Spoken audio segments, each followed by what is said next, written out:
My name is Ryan Beckley. I'm a lifelong Douglas County resident. I also own and I'm the president of Terra Firma Foundation Systems, which happens to be the prime contractor for this project. So we've spent the last 3.5 or 4 years designing a structural upgrade, which should have roughly a 100-year lifespan, well beyond what I'm going to have to worry about doing the next one. And essentially what we're doing is we're repouring the new footing sill all the way across the entire face of the dam. You can see the existing footing sill that's there.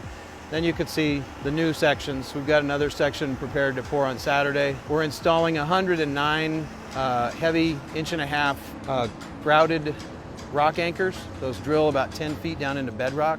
We inject a 2-part epoxy resin that's hydrophobic and non-toxic. And then we put a series of steel columns over each one of those bars and then lateral steel whalers that basically retain the entire dam. So there'll be an entirely new structural skeleton that surfaces this entire dam.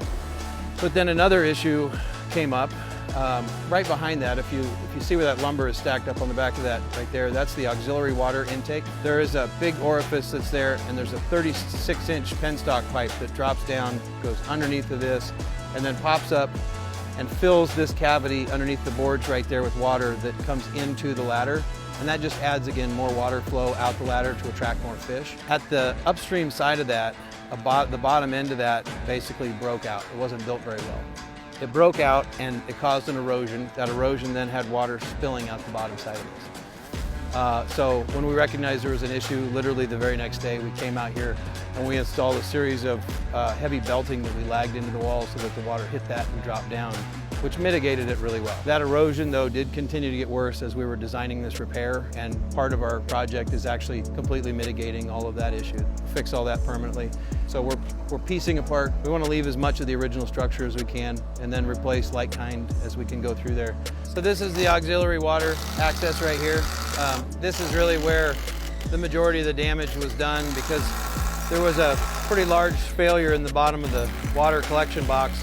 It was allowing erosion to pass through and wash out downstream. So we're reframing all this, get everything back to where it'll be sealed up and stable.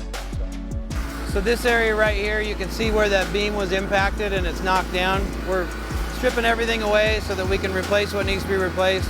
We try to keep as many of the original elements in place as we can and just supplement, but if they're actually broken or if they're deteriorated to the point where they're not performing any structural function, then we actually replace them. So this is a pretty good spot to kind of get an idea of what this erosion did. Yeah. And it's been over the last 10 years. But if you look down there, the native slope, that was the native slope of the gravel that was right there at the far end where it starts to tail away. Yeah.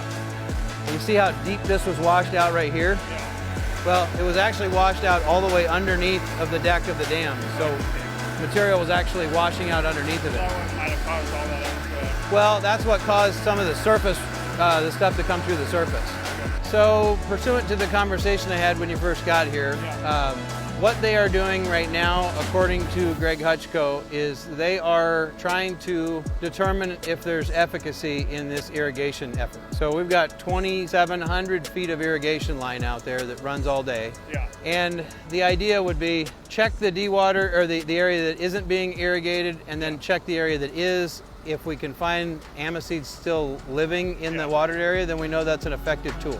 This is our work platform. Okay. Which is just boulders with these layer of sandbags to try to, at the bottom, get hydraulic pressure that forces the plastic back in there. Okay. So then we have to get in with our fish salvage people. They have to fish salvage everything in here. So we can't work inside of an area that hasn't been fish salvaged. Yeah. So there is 70-some years of very clear data that fish migrate through this ladder really, really well. Don't take my word for it. ODFW publishes the data. Guys like Dave Loomis, who ran this for 27 years, I believe, knows full well that this fish ladder is incredibly effective. And the new the current National Marine Fisheries fish ladder standard with a 6-inch jump height would mean the invasive species that have decimated fish runs everywhere else would be moving right through here and would decimate the upper North Umpqua.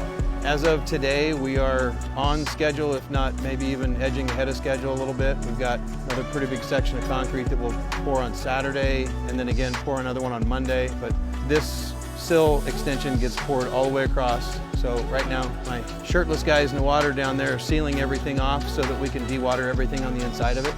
Once that's sealed off, then we'll have our fish salvage contractors come in.